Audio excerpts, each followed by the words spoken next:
تو فلاں میری فلاں ضرورت پوری کر سکتا ہے، فلاں مشکل وقت میں میرے کام آ سکتا ہے۔ دیکھیں اس میں کوئی شک نہیں ہے کہ ہم جس معاشرے میں رہتے ہیں ہمارا واسطہ لوگوں سے پڑتا ہے، ہماری دوستیاں ہیں، ہماری رشتہ داریاں ہیں، اور ان دوستیوں میں ان رشتہ داریوں میں کہیں نہ کہیں کانشیسلی یا انکانشیسلی ہم اپنے قریبی لوگوں سے کچھ توقعات وابستہ کرتے ہیں، لیکن کوشش یہی ہونی چاہیے کہ ہم کبھی بھی کسی کو آزمائیں نہیں، ہم کبھی بھی کسی سے توقع نہیں لگائیں، بلکہ جب بھی ہمیں کسی قسم کی ایکسپیکٹیشن ہو تو ہمیں یا اللہ کی ذات سے ایکسپیکٹیشن ہو یا ہمیں اپنی ذات سے ہو۔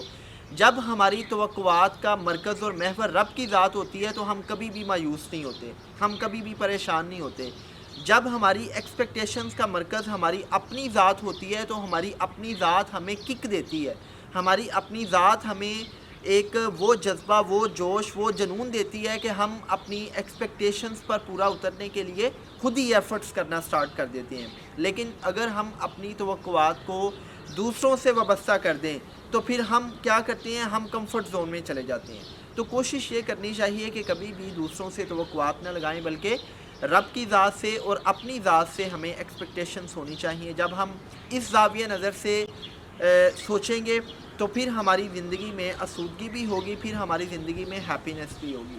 اچھا، جو تیسرا امپورٹنٹ پہلو ہے ہیپینس کا، وہ یہ ہے کہ یار میں جو ہیپینس کی سائنس کو سمجھا ہوں، یا جو میڈیکل سائنس اس پہ کہتی ہے کہ خوشی آپ کو اس وقت ملتی ہے جب آپ دوسروں کے لیے خوشیاں پیدا کرنے کا باعث بنتے ہیں۔ اب دیکھیں، جب ہم دوسروں کے لیے خوشیاں پیدا کرنے کا باعث بنتے ہیں تو اس کا مطلب یہ نہیں ہے کہ آپ نے کسی کو ہیپینس جو ہے وہ خرید کر دینی ہے۔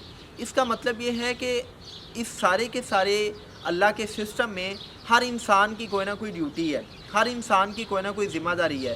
کوئی انسان ٹیچر ہے، کوئی ڈاکٹر ہے، کوئی وکیل ہے، کوئی جج ہے، کوئی بیوروکریٹ ہے، کوئی ملٹری آفیسر ہے، کوئی موچی ہے، کوئی ترخان ہے، کوئی جناب کک ہے۔ تو ہر انسان کسی نہ کسی کیپیسٹی میں کام کر رہا ہے۔ تو آپ جس کیپیسٹی میں بھی کام کر رہے ہو، آپ اپنے کام کو پوری ایکسیلنس، پوری ایمانداری سے کریں، نمبر 1۔ نمبر 2، آپ جس کیپیسٹی میں بھی کام کر رہے ہیں، آپ کا زاویہ نظر، آپ کی سوچ یہ ہونی چاہیے کہ یار میں نے ہمیشہ اللہ کے بندوں کے لیے آسانیاں پیدا کرنی ہیں۔ تو جب آپ اس سوچ کے ساتھ اپنی ذمہ داریوں کو ادا کرتے ہیں کہ میں نے دوسروں کے لیے آسانیاں پیدا کرنی ہیں، تو رب کی ذات آپ کو ہمیشہ خوشیاں دیتی ہے۔ دیکھیں، میڈیکل سائنس بھی یہ کہتی ہے کہ جب آپ کسی دوسرے کی مدد کرتے ہیں، جب آپ کسی دوسرے کی لائف میں ویلیو ایڈ کرتے ہیں، تو آپ کی باڈی میں ایک کیمیکل پروڈیوس ہوتا ہے، ایک ہارمون پروڈیوس ہوتا ہے، ڈوپامائن۔ اور جب ڈوپامائن پروڈیوس ہوتا ہے تو ہمارے اندر ہیپینس کی کیفیت آتی ہے۔ سو جتنا آپ دوسروں کے لیے فائدہ مند ثابت ہوں گے، جتنا آپ دوسروں کی لائف میں ویلیو ایڈ کریں گے، اتنا ہی آپ خوش رہیں گے، کیونکہ جو خوشیاں ہیں وہ بانٹنے سے ملتی ہیں۔ خوشیاں جب آپ دوسروں میں تقسیم کرتے ہیں تو رب کی ذات آپ کی زندگی کو خوشیوں کا گہوارہ بنا دیتی ہے۔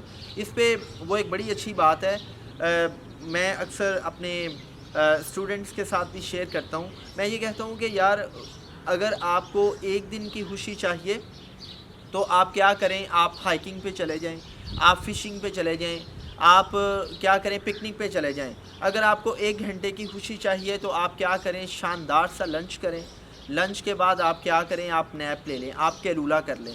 اچھا، اگر آپ کو 1 سال کی خوشی چاہیے تو آپ شادی کر لیں۔ So that was on a lighter note. اگر آپ کو اچھا لائف پارٹنر مل جائے تو آپ کی ساری زندگی بڑی اچھی گزرتی ہے، خوشگوار گزرتی ہے۔ ایسا نہیں ہے کہ شادی کے بعد صرف آپ 1 سال تک خوش رہتے ہیں، آپ نے اس کو سیریس نہیں لینا۔ سو اگر آپ کو ساری عمر کے لیے خوشیاں چاہیے تو پھر آپ خدمت حل کریں، پھر آپ کمیونٹی کی سروس کریں۔